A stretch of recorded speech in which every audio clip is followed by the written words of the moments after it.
dije que me iba a hacer ranchera. Sabes bien que soy buena currela, pero eso a mí no me consuela. Porque tanta frustración a mí no es buena. Y el estrés me va a dejar secuelas. Somos las de amarillo, ¿qué es lo que se lleva ahora? Tengo un pañuelo amarillo, porque soy educadora, aunque cobro más ahora.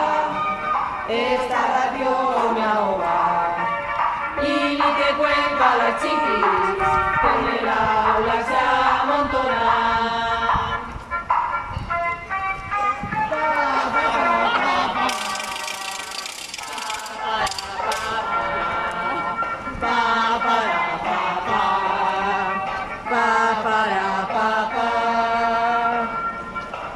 Llevamos muchos años en lucha, pero no, los políticos no escuchan.